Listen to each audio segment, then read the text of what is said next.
It's the Coach Jason Simpson Show. I'm Chris Brinkley with Coach Simpson. Skyhawks coming off the big win outside of the conference over Lambuth this past Thursday. Nice win for your team, Coach. Well, it was, and it was good. A lot of guys got to play. Everybody felt good after the win. And normally you have those non-conference games early in the season, but ours just shook out here, the game 8, and so it was good to get a win going away and have a little fun time on the sideline and get ready for a big game this week. For some of the younger players, Coach, they don't see a lot of playing time. This helps motivate them, I'm sure. Well, it does. It makes practice a little bit more fun. Your younger kids kind of see the light at the end of the tunnel of what their future here in the program might be, and what it's like to play in front of our home crowd. So it's really good for the program, and just wish we had more games like that throughout the year. Skyhawks got the win over Lambuth. Let's go back and watch the game film. Skyhawks taking on Lambuth Graham Stadium, a Thursday night matchup. And there's Captain Skyhawk as we get ready to play the game. Here's Coach Simpson.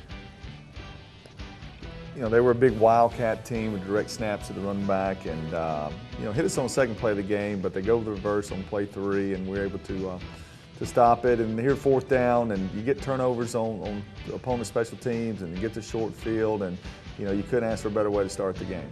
Tevin Barksdale's going to take it into the end zone. Good job. First play, get a little push, and Tevin's more of our power back, and he was able to muscle it in and get us on the board. Mr. Consistent, there's Cody Sandlin who puts it in. Cody's had a nice year up to this point, especially on field goal. Struggling a little bit on his kickoff, so we need to improve in that area, and he needs to help us out with the placements of his kicks. Lambuth back with a football.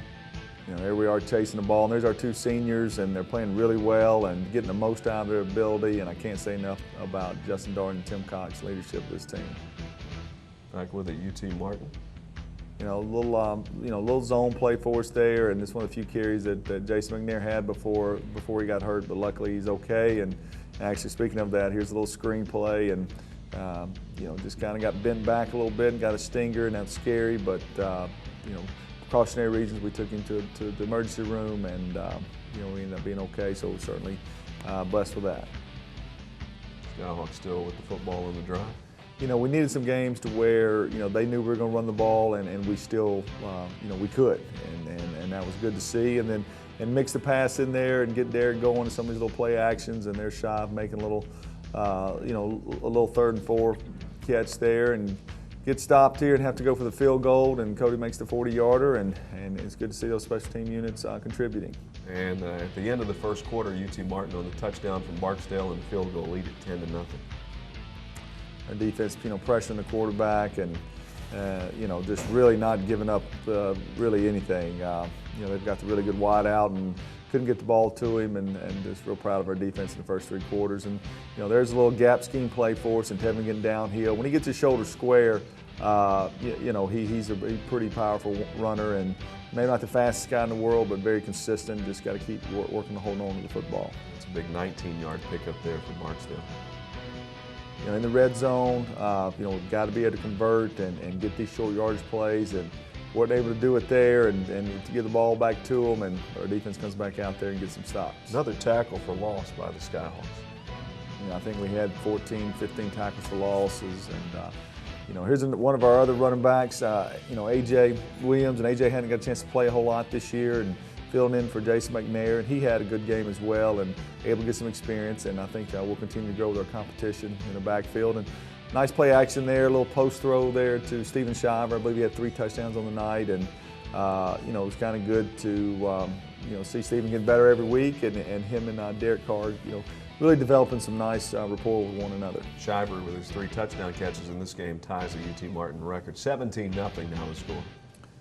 2-minute drive right here, and we get a little screen pass going, and that's what I was talking about, Tevin being consistent, taking care of the ball, and we turn it over, and they scoop and score, and against good teams, you can't allow them to stay in the game and hang around like this. 17-7 the score as Lambuth gets you on the board.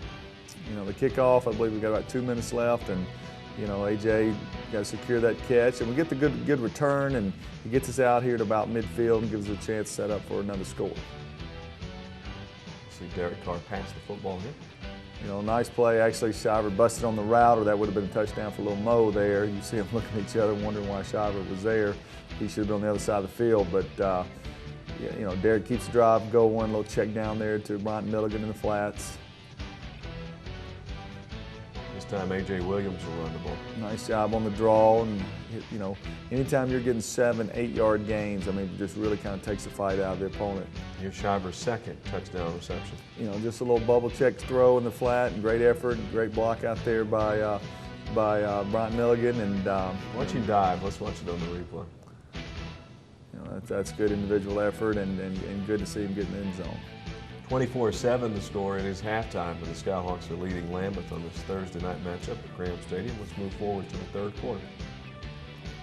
You know, open up the second half with there's a little zone play there, and AJ getting himself going. That's a good run. He bounced it outside, and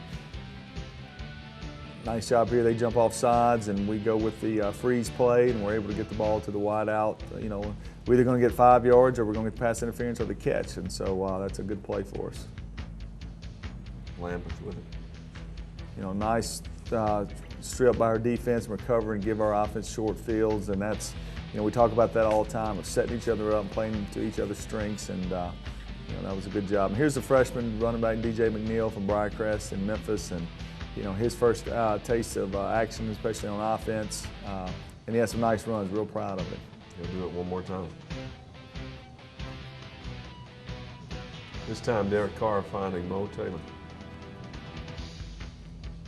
Good job here on the little uncovered throw, and you know, Mo turned that into a 10-yard gain, and then you get the late hit out of bounds, and gives you a short field. And there's Julius McNair coming in quarterback position with the direct snap and getting in the end zone.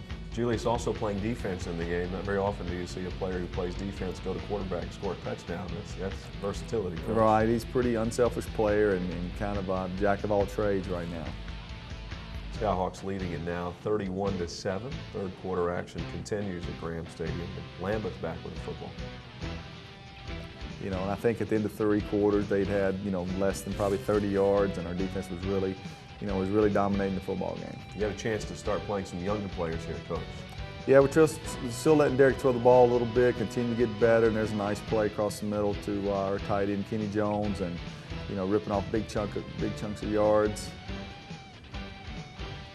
Now, this was a nice read, actually, on this particular play. You know, Steven Shiver's the third receiver, and Derek's able to get through his progression and get the ball to Shiver in the corner, and that shows a lot of maturity by your quarterback. That's Shiver's third touchdown catch in the game to tie the record for most touchdowns from a receiver in a game for UT. You know, there's a young player for us right there, Jeff Prather, and he's a redshirt freshman, transferred from Temple, and getting his first taste of action, and you know, getting another TJ Drakeford there, getting the strip, getting the ball out for Carlos Jones, and you know, you like to see your defense calls in those turnovers. He did not want to be tackled. Little screen play to Brian Milligan, and you know, those are like little runs to us. Nice gainer on first down. Picks up 6 yards there. A little trap play to the fullback, and just put that in this week, and gave old Jarvis some love for all the blocking that he does, and let him get the end zone. That's good to see those fullbacks. You know, everybody congratulating them instead of them leading people in the end zone. 45-7 on the point after. It's good. The Skyhawks leading it at the end of third quarter as we move into the fourth. You know, like we said, got a little sloppy at this point, and playing some young guys, and they're able to get the ball to their big receiver and eat up, you know, big chunks of yards right there. And he's a good player, and if you don't pressure the quarterback, he's going to be able to make some plays. That's a big, tall receiver. Keep contained. There's our freshman Dean Wathen, and letting their quarterback run around a little bit and make some plays. There's a good knock loose right there, and able to come up with Gerald Guffin, get the fumble recovery. So, you know, still chasing the ball, still playing hard. Just the young kids not playing as efficient as we need them to. Here's DJ McNeil. Watch this run. You know, nice job, DJ, on the little trap play, and he's inside and he gets out, and you know, he's a big guy and he loves contact, and you know, his best football is ahead of him. Carr this time finding Taylor Stanley. Nice job by Smooch, as we call him, and you know, runs our little climb route, and does a great job on the route, and Derek finds him, and Taylor's first touchdown, and it's good to see him get in the end zone, and you see all his teammates showing him some love. 52-7 as we get late in the fourth quarter. Lambuth back with it.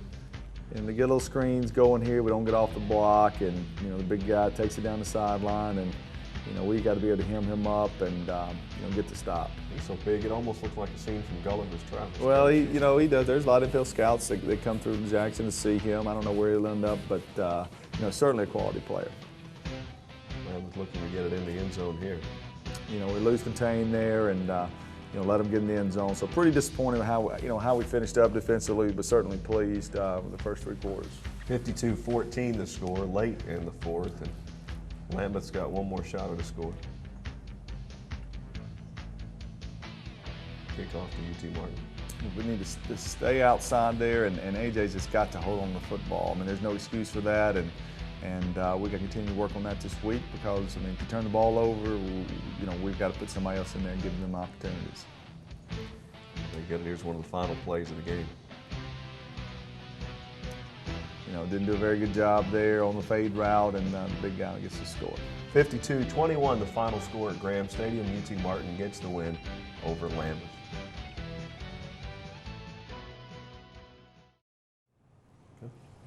UT Martin with the victory over Lambuth. The Skyhawks move back into conference play. Coach, it doesn't get easy on the road, Southeast Missouri at Cape Girardeau. Yeah, what a great opportunity, though. You get to play the number 11 ranked team in the country, the number 1 team that's in our conference right now.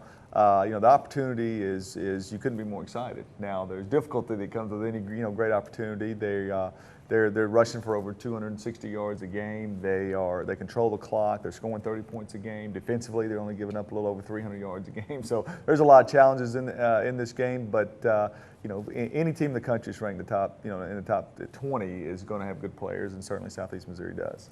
We're in the multi-purpose room in the Bob Carroll football building. Coach, behind us you see the wonderful murals. Tell us about this a little bit. Well, I'm very excited about the mural. That's something that we've had in the works for several years now, and we want to do something to honor the history here at UT Martin, the history of our program. And these are behind us are the 3 conference championship teams that we've had over the last 60 years. And Coach Carroll in '67, Coach McCleary there in '88, and then our 2006 team. So we left the far panel here to my left. That's something hopefully we can add to, and add a 2010, 2011, or the future to come conference champion tribute. And so that maybe you'll be on this one day. Awesome. And every time the players walk in here, they get to see the history. Well, we hope so, and it's a great conversation piece for recruits and our alum that are in this building. And as you know, it stays cold in this building, so that's why I've got a jacket on today. That's why I'm tough. Join us next week for the Coach Jason Simpson Show. Thanks for tuning in. Thanks.